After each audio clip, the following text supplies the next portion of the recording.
केंद्रीय कृषि मंत्री शिवराज सिंह चौहान ने कहा, आज मैं भारतीय बीज विकास निगम की पूरी टीम को बधाई देता हूं। अगर फसलों का उत्पादन बढ़ाना है तो पहली शर्त है गुणवत्तापूर्ण अच्छे बीजों की उपलब्धता। पिछले 63 सालों से बीज विकास निगम इस काम को पूरी कर्मठता से कर रहा है। पिछले सालों की उपलब्धियां बधाई देने के लायक हैं। आज अच्छे बीजों की प्रसंस्करण के लिए 6 बीज प्रसंस्करण इकाई का लोकार्पण हुआ है। दिल्ली, बरेली, धारवाड़, हसन, रायचूर और सूरतगढ़ में इससे और गुणवत्तापूर्ण बीज किसानों को मिल पाएंगे। बीज विकास निगम, भारतीय बीज विकास निगम की पूरी टीम को बधाई देता हूं। अगर फसलों का उत्पादन बढ़ाना है तो पहली शर्त है गुणवत्तापूर्ण अच्छे बीजों की उपलब्धता। और पिछले 63 वर्षों से बीज विकास निगम इस काम को पूरी कर्मठता से कर रहा है। और अभी पिछले सालों की उपलब्धियां तो बहुत बधाई देने के लायक है। आज अच्छे बीजों की प्रोसेसिंग के लिए 6 सीड प्रोसेसिंग यूनिट्स का लोकार्पण किया गया है। एक दिल्ली में, फिर बरेली, धारवाड़, हासन, रायचूर और सूरतगढ़ में ये बीज प्रसंस्करण इकाइयों का, संयंत्रों का आज उद्घाटन भी हुआ है। इससे और भी गुणवत्तापूर्ण बीज हमारे किसानों को मिल पाएंगे। बीज विकास निगम के पास 5 बड़े फार्म हैं 22,000 हेक्टेयर जमीन में। और सूरतगढ़ का फार्म तो एशिया का सबसे बड़ा फार्म है जो बीजों का उत्पादन करने का काम करता है। इनके पास 25 लाख क्विंटल से ज्यादा अच्छे बीज उत्पादित करने की क्षमता है। और मैं ये मानता हूं कि ये बहुत बड़ी ताकत है भारत के किसानों की।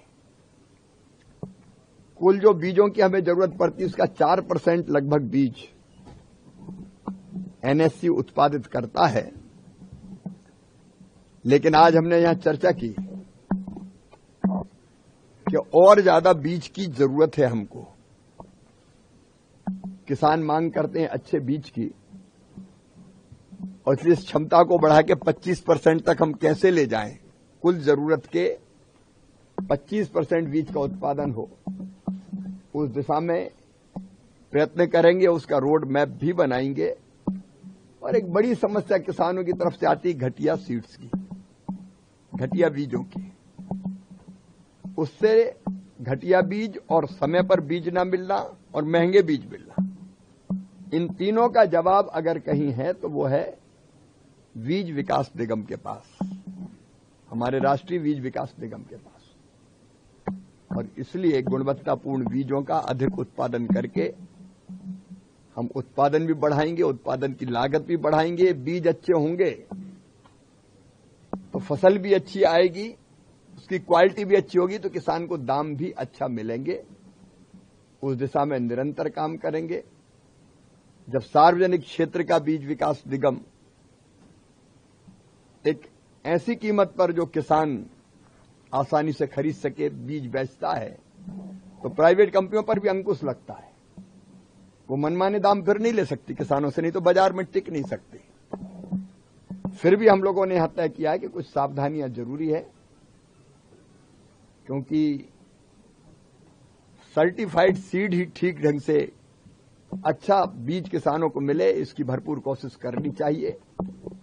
और हम लोगों ने यह भी तय किया है कृषि विभाग ने कि एक नया सीड एक्ट हम लेके आएंगे, जिसमें वो लोग जो घटिया बीज बेचने का प्रयत्न करते हैं उनके खिलाफ कड़ी और बड़ी कार्रवाई भी की जा सके। आज तो मैं बीज विकास निगम को बहुत बधाइयां देता हूं उनकी उपलब्धियों के लिए भी। हालांकि प्रॉफिट कमाना है इनका लक्ष्य नहीं है, लेकिन फिर भी विश्वसनीयता इतनी है कि पिछले साल लगभग 124 करोड़ रुपए का इनने प्रॉफिट भी कमाया। अब हमारा ऑनलाइन भी बीज उपलब्ध कराने का अभियान चलाने का उन्होंने फैसला किया है। उसके लिए भी हम टेक्नोलॉजी का उपयोग कर रहे हैं कि घर बैठे भी बीज कैसे किसानों को मिल जाए। अभी उसके प्रचार प्रसार की जरूरत है, तो वो भी हम करेंगे। और बाकी उपाय भी अभी लगभग 400 जिले में उपस्थिति है। हर जिले में कैसे पहुंचे, 6000 में से 4000 ब्लॉक तक बीज विकास निगम पहुंचा है। हर ब्लॉक में कैसे उपस्थिति हो उसका भी रोड मैप बनाकर उस पर काम करेंगे। बधाई बीज विकास निगम को। सर, आपने ऑनलाइन की बात की, तो क्या किसानों को जैसे कि अमेजोन है या फ्लिपकार्ट है, इनके थ्रू भी बीज विकास निगम जो है बीज विकास निगम का अपना नेटवर्क है। ओएनडीसी का जो प्लेटफॉर्म है, अभी उसी के माध्यम से हम किसानों के पास प्रमाणित बीज और सीधे तो पहुंचाते ही पहुंचाएंगे।